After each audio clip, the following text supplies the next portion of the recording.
All right. All right. Hey, Steve. Hey, Dushan, how are you? I'm doing well. Good. Well, I figured we'd, give a chance to introduce ourselves a little bit, have a nice chat here in the summertime, beautiful weather. Well, it's not summer, but it feels like summer. Feels like summer.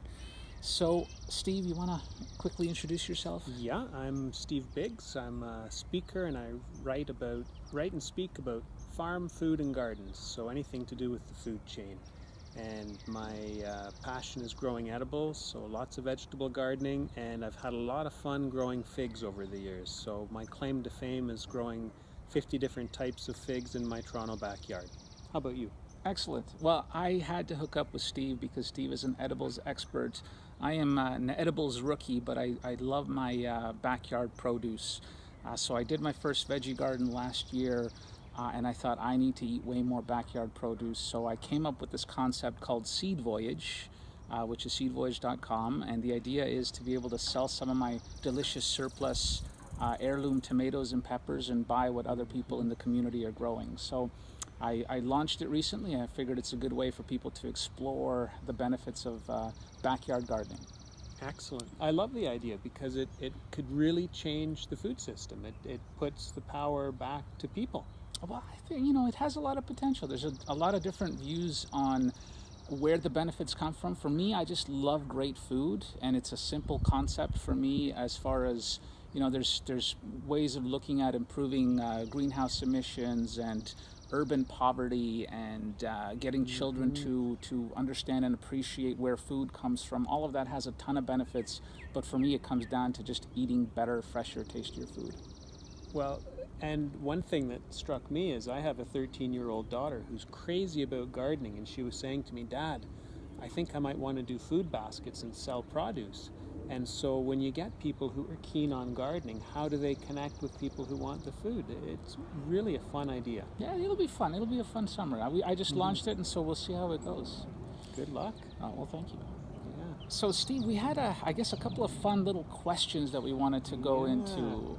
You were asking me about my favorite food or garden TV shows and movies, and I don't actually watch TV, but I thought I'll give you a book. Okay. There's an old gardening book by the late American author Dick Raymond, and it's called The Joy of Gardening. I absolutely love that book. He's got such a fantastic tone. He conveys the information in just such an easy to follow way. And some of the pest control recommendations are a bit dated, but other than that, it's a fantastic book. So I recommend that. That sounds excellent. I love it. Excellent. Yeah. Well, for me personally, I like books, but I do also like my my TV and movies. And the show that I've been most addicted to is on Netflix, which is Chef's Table.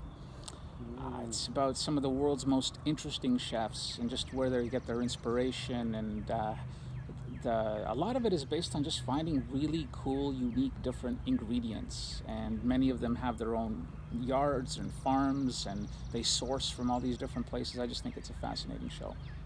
Okay. Yeah. And now you can grow some of your own ingredients too. One day I'll become half a decent chef. We'll see. We'll see. Uh, So, what else did I have? we were talking about what are the reasons that people don't grow vegetables. And I was thinking about that. I thought one reason is that food is really cheap in our society, and so you don't need to. But I think a lot of people are just afraid of failure because they see magazines and websites with perfect gardens. And it's okay to mess up. And so when I do gardening talks, I try to tell my stories about all the different mistakes I made, because it's a bit like riding a bike where you fall. When you're learning to ride a bike, you fall a few times and you keep going, and then you eventually master it. So gardening is exactly the same, but I think that holds a lot of people back, this fear of failure. No, I think I agree. I agree. It can seem a little bit challenging when there's so much content out there. When I'm doing my research and going on YouTube and going on all the different sites out there, there is a ton of content that I think makes it seem more complicated than it is. Because in the end, I am pretty sure I have no talent whatsoever when it comes to gardening, but I brought in a little bit of soil and planted some seeds, and last year I had just a great backyard garden when it came to my tomatoes and my peppers. So I think you're right. I think that's one thing that does pop up. Another idea I had was that I think a lot of people think that it's more work than it is.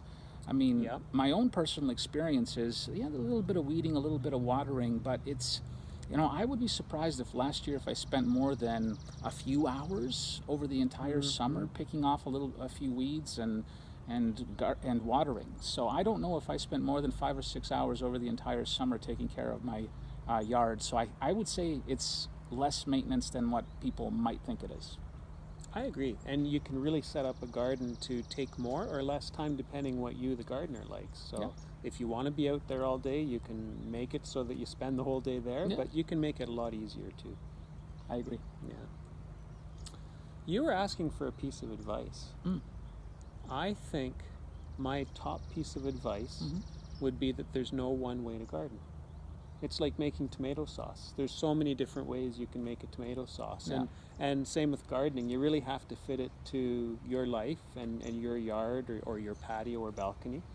And my first book, No Guff Vegetable Gardening, I co-wrote it with another gardener specifically so that we could say how we do things differently because there's many ways to garden. Right. That's one of the greatest things that I was, back to Seed Voyage a little bit. I love the idea of trying out different things that maybe nobody has ever tried before. Whether it's these urban myths. I was speaking with one person who had signed up, a 50-year garden veteran. He's been doing all these things, and he said over the years he's just refined and honed his techniques, and a lot of it is maybe falls into the witchcraft category, but I'm always curious about what people try to do in their yards, what they think enhances the flavor of their foods and the variety of it, and I always find that just so interesting versus kind of the generic mass market stuff that you tend to find elsewhere. So I think that idea is what really I find appealing about backyard growers. Mm-hmm. Yep, I have to agree. Yeah. Good. Well, Good. Well, thanks for coming by to yeah, chat. no, And this was talk great. gardening. This was great, Steve. Thanks everyone for joining us, and we'll keep the dialogue going, and we'd encourage everyone to just keep trying out there and grow some good stuff, and we think it'll be very worthwhile. So thanks everyone. Have fun gardening.